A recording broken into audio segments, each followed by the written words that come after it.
Johnny Dollar. Fred Larkin, Johnny, at New Jersey Fire and Casualty. Fred.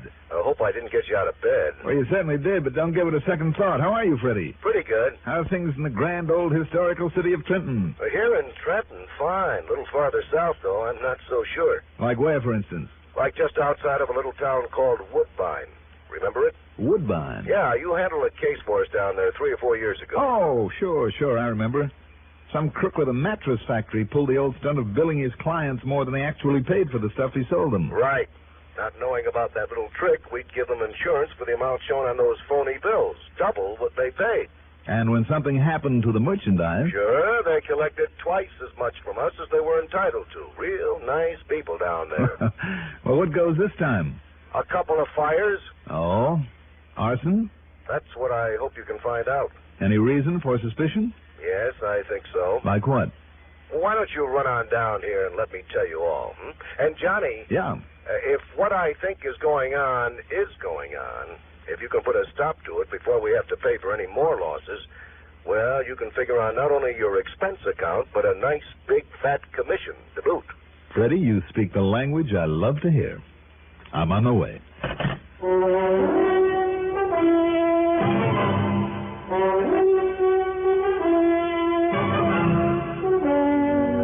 The CBS Radio Network brings you Mandel Kramer in the exciting adventures of the man with the action-packed expense account, America's fabulous freelance insurance investigator. Yours truly, Johnny Dollar.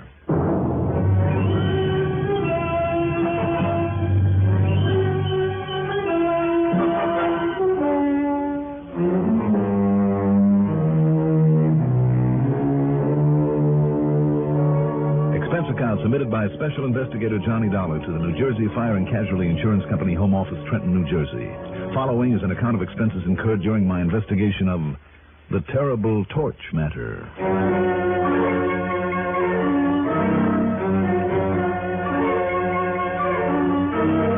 Expense account item 1, $20.50, and that covers a taxi out to Bradley Field, then plane fare to Philadelphia, PA. Item 2 is $50 deposit on a rental car. I headed north on Lucky 13, crossed the Delaware at Morris, better than George Washington did, I might say, and landed in Trenton, the Jersey state capital, shortly after noon. Since Fred Larkin's office is right there on State Street, I made like a starving Armenian. He took the cue and hauled me over to Hildebrecht's for lunch.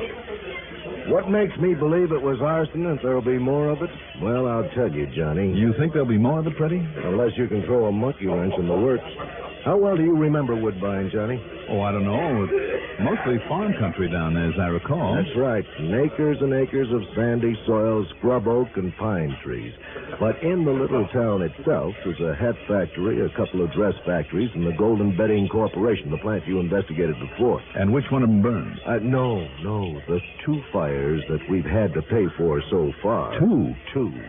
They occurred just outside of Woodbine, about halfway between Woodbine and Dennisville. Mm-hmm. Now, because those plants in town I mentioned seem to have done pretty well, some promoter came along, bought up a couple of 100 acres, and promoted a little industrial section big enough for nearly being the factories. I see. Well, it's sort of a funny place for that kind of thing, though, isn't it, Freddie? Well, that's just the point, Johnny. It's a lousy place for such an operation. Too far from any of the regular supply sources, a long way to ship their finished goods. All their fuel and power have to be imported, labor's hard to get, and so on. Yeah. In other words, the big pitch for those companies to get out of the high rent, high labor cost area didn't mean a thing. They've been slowly but surely going broke. And there's nothing like a good fire to pay off the bills, provided there's plenty of insurance. Right. And like I said, there have been 2 of them so far. And I'm afraid there are going to be more. Why, Freddie? Well, simply because an idea like that, when it pays off so nicely, and when it can be gotten away with, can be very catching. You have a point there. When you say gotten away with, does that mean the police were able to find no signs of arson? Right. But when you talk about the police, don't forget how small that town is. No. When was the last fire? About a week ago. A week? And you wait till now to call me? I know. But I only found out about the second one yesterday. Afraid that means a pretty cold trail. But I'll see what I can do. Good. Now, How many factories are there in that little complex? About a dozen, did you say? 11, Johnny. And here's the point. Yeah. 8 of them are owned by people who are one way or another related to each other. No wonder you're afraid the idea might spread. Right. All right, I'll tell you what I'm going to do. I'm going to call in some help. In the form of Smokey Sullivan. Smokey Sullivan? That's right. Smokey? Yep. That sounds like the name of somebody who'd commit arson. He's one of the best, Freddie. What? Smokey probably has set more successful fires than you and I ever heard of. He got away with it for years. Well, then I don't understand. Since doing time, he's going legit, and is of more help to me over the past 4 years than anybody else I can think of. Well, it's just the same, Johnny. But he knows more about firebugs, their methods, their eccentricities, the little trademarks that some of them leave behind than any man alive, believe me. That's why he's been of such use to me. Oh, okay, Johnny, if you say so. You know what his job is right this minute? What? He's a kind of consultant for an arson squad up in Boston. It's been made a matter of public knowledge. As a result, arson up there is pretty much a thing of the past. No kidding. No kidding. Well, in that case, of course. He's on the payroll, too? Oh, whatever you say. Good. One more thing, Fred. Yes? Is there any kind of a bank there in Woodbine? I don't know. I imagine not, but there's a loan office that I guess kind of serves as a bank. I know that some of our checks have been cashed through it. Good. Not much more than a one-man operation, though, I understand. All the better. Is it? Why? Well, could be a mighty good source of information for me. Oh? Yeah. How? And for what kind of information? Let's just wait and see.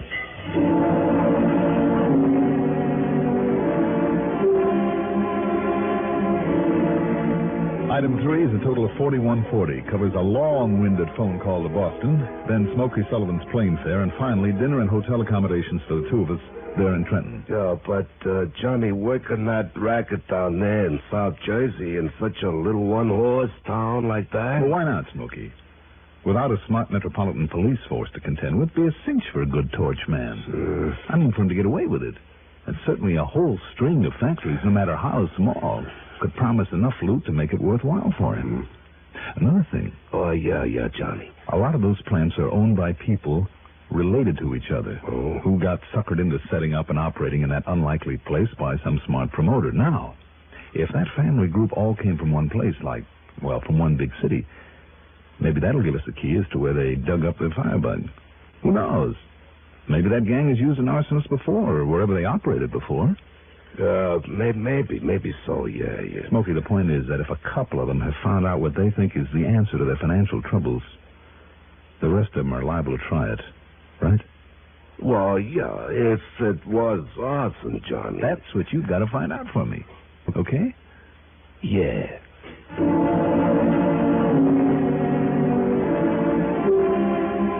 Early the next morning in my rental car, we headed south, through what's known as the Piney Country, passing towns with such colorful names as Mount Holly, Indian Mills, through Hamilton, Mays Landing, and Tuckahoe.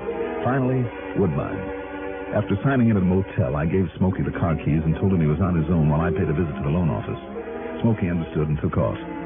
As for the loan office, it was just what Fred had thought, a one-man operation. And as for the owner, Mr. Hanley M. Becker... What's that? What? You want to know what, Mr. Dollar, did you say it is? Dollar? That's right. Johnny Dollar. What's your business here? Well, I'm a special investigator, Mr. Becker, for the company that's insured a lot of people and property down here in this section. Investigator, huh? That's right. And I want to know the financial condition of every one of the 11 factories at that little industrial complex outside of town. Well, then, why come to me? Well, don't you function as a kind of a bank for some of these people? Well, of course I do, but what's the matter with you, young man? Don't you realize anything like that is completely confidential? Is nobody's business but the banks and the companies? Why, what kind of a banker do you think I am, huh? I'm beginning to wonder. Well, you can keep right on wondering. Besides, there aren't 11 of them out there anymore. There's only 9. Thanks to a couple of fires. Yes, blasted. And if the insurance company doesn't pay off on those fires, no, don't you worry, boy. I'll collect on those loans somehow. Then you have loaned those factory owners quite a bit of money, hmm? Well, of course I have. Of course I tell you, it's none of your business. Well, I think it is.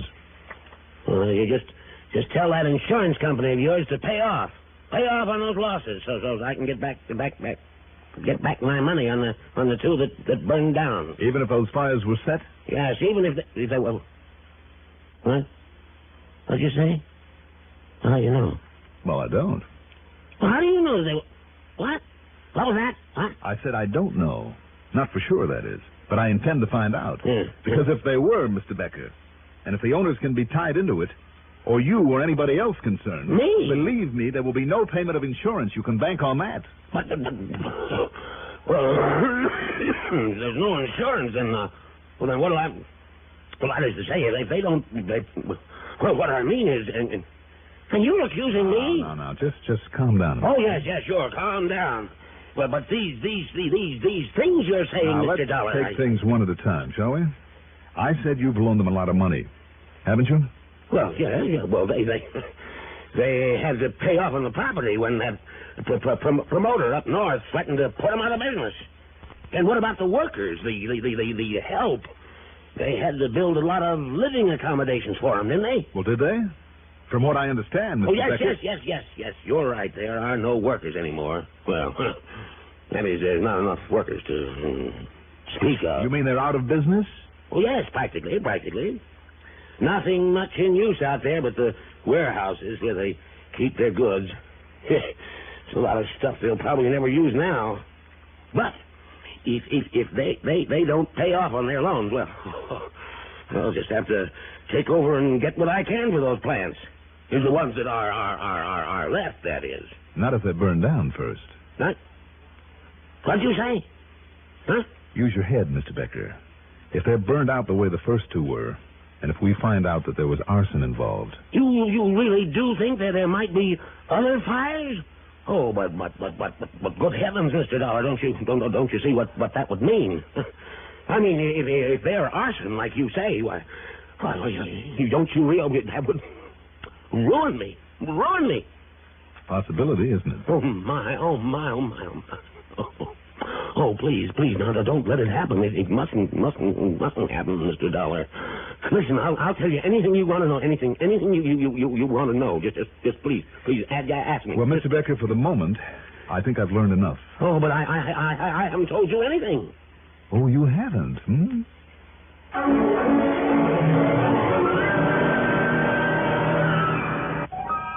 I went back to the motel and waited for Smokey to come in with a report on what he'd learned at the scene of the two fires. Noon came, and I went out for a bite of lunch. That's item 4, $1.10. At 2 p.m., he still hadn't returned. It's funny. He could usually take one good look at the remains of a fire and know almost immediately if it had been set. So perhaps he had found something to really get to work on. I hope so. But to go ahead without telling me? That wasn't like him. When he hadn't appeared by 5 o'clock, I left word where I'd be and went back to the loan office. Mr. Becker was just about to lock up for today. Oh, hold everything, Mr. Becker. Who's that? Oh, Mr. Dollar. Oh, it's quite all right, Mr. Dollar. Here, come in, please. Thanks. Yeah, I've been thinking about what you told me this morning, Mr. Dollar. Yes? And if you're right, why, come in. Oh, you are in, aren't you? Yes. Just a couple of other things I need to know, Mr. Becker, and then a favor that I want to ask. Oh, anything, Mr. Dollar. All right, now, these factory owners that you loaned the money to... Yeah, for labor, housing, and plant improvement. For additional trucks and materials. Thousands, Mr. Dollar. Thousands. Oh, I'm sure. Yes. They just didn't realize, well, none of us realized that they wouldn't be able to make a go of things like the hat factory, the clothing factories here in town. Yes. These old established factories have no labor problem or a housing problem because they use people, from right here, the people here in town, yes. Unlike these newcomers. All right, now, Mr. Becker, these newcomers, where did they come from? What? Oh, come from? Oh, well, from up in North Jersey, from up around Patterson. You know, when all the mills, the silk business, and all the others, when they went into a slump up there. All right. Now, if I remember correctly, there were several big arson jobs up there. That means torchmen were available. That means these people would know about them, but know where to contact them if they wanted to. Well, so if Smokey's found out what I suspect he has... Smokey? My co-worker on this case. Oh? And apparently, Mr. Becker, he's found out something. But where and what it is, I don't know yet, because he has my car with him. Oh, you need a car? Well, Here, please, you use mine. There, you see? It's the one out there in front. Here, take the keys. Well, thank you. And if you need me, if I can be of any help to you... Just give me some directions.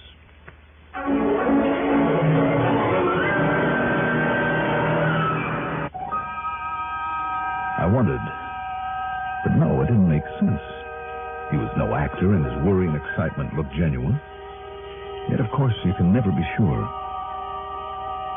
Following directions, I headed south on 557, and after a couple of miles, cut over toward the old Dennisville Road. And there it was, the group of 9 factories, obviously not in operation, and a couple of storage buildings, warehouses, all with weeds growing up around them. The same applied to a group of cottages. Shacks would be a better word, scattered out among some pine trees nearby. And then I saw my rental car. Not beside one of the burned-out buildings, but next to a big, windowless warehouse. There was no sign of Smokey Sullivan, but a metal side door on that storage building was open. Had he found another setup for a fire there inside of it? Well, there was one way to find out.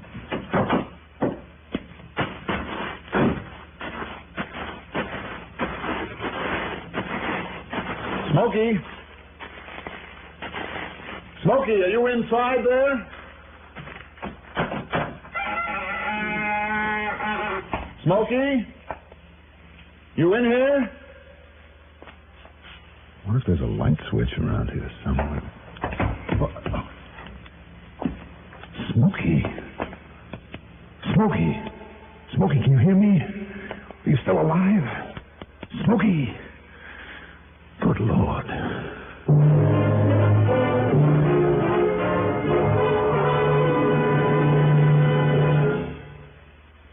This year, the YMCA marks its 50th anniversary of its work with and for foreign students in this country. This is just one of the countless valuable services the Y performs in your community. Right now, during National YMCA Week, your local Y invites everyone, boys and girls, young men and women, and family groups of all races and creeds, to join in its activities. The Y also needs volunteer leaders. Get more out of life. Join and support your YMCA. There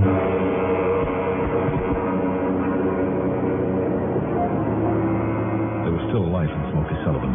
I carried him gently to the car and drove him back to the motel in Woodbine.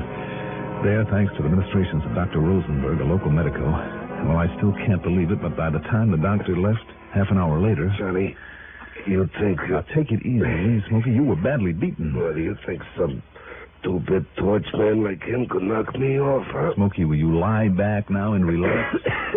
I'm too tough, Johnny. I don't care how tough you are. You've got to take it easy for a while. It was Pete. What?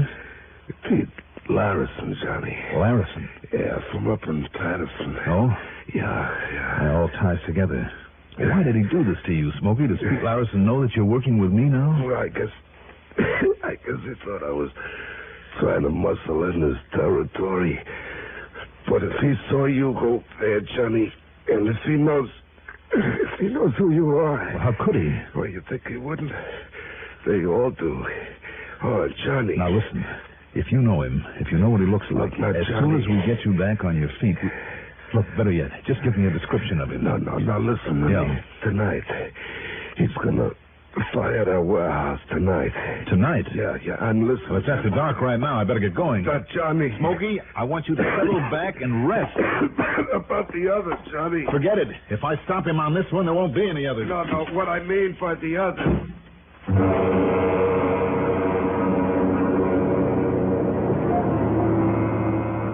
Back to the warehouse and with a flashlight now, there wasn't a soul around the place. I thought. But But as I slowly opened that side door again, I was almost knocked over by the smell of gasoline fumes. Then as I quietly swung the door closed and flattened against the wall, feeling around for a switch, suddenly all the lights went on. Don't reach for anything but the ceiling, Johnny Dollar. That's right. I see. You're Larison. That's right. Pete Larison. And you'd pull that trigger inside this gasoline-loaded place? Be a lot better than giving you a chance to draw and pull off a shot at me. Now, wouldn't it? Waller. Yeah, Pete? What? Right here in back of you, Dollar, so don't try nothing. You feel this? Oh, yeah, I feel it. Take his gun away, Waller. I'm sure he has one. Sure. Okay, I got it. And you see, Dollar, the elaborate preparations I've made for the little fire that we're to have here tonight? And because of all the heavy upholstery material that's stored in here, it'll look to the stupid police as though it all went up because of spontaneous combustion. Elaborate preparation was right.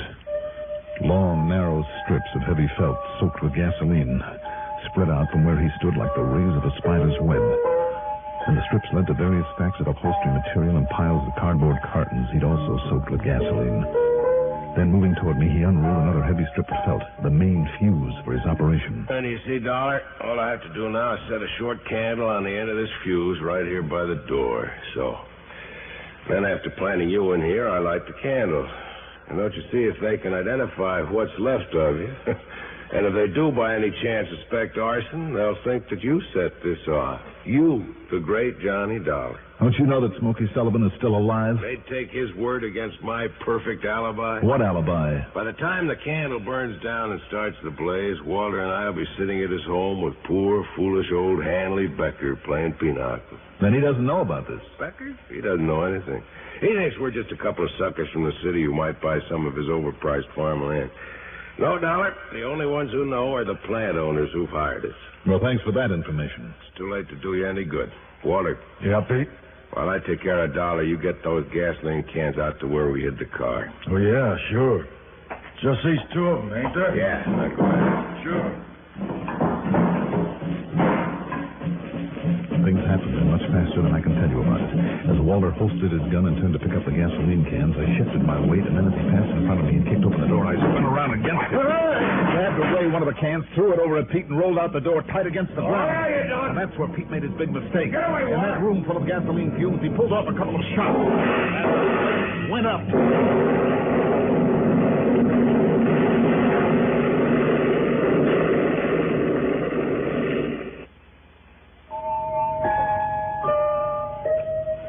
Me? I guess I was lucky. The blast rolled me 100 yards or so across that sandy ground, and I came to only a couple of minutes later. Walter, who was blown against the side of my car, ended up with a concussion. As for Pete, well, I don't think I need to tell you. And that's it, Freddie. The company can prosecute the factory owners any way it sees fit. Expense account total, including a chunk for Smokey, damage to the rental car and the trip home. Call it $1,500 even. Yours truly, Johnny Dollar.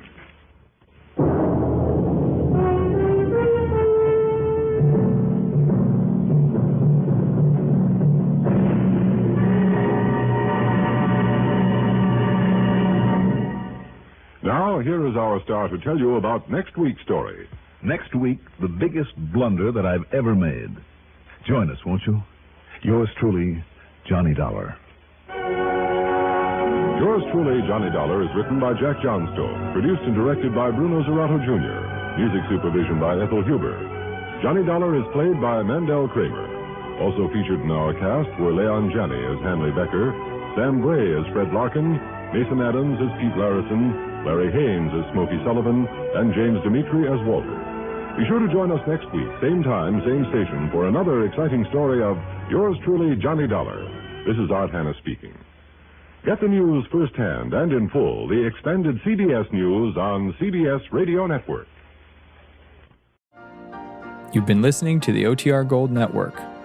Find more classic radio at otrgold.com.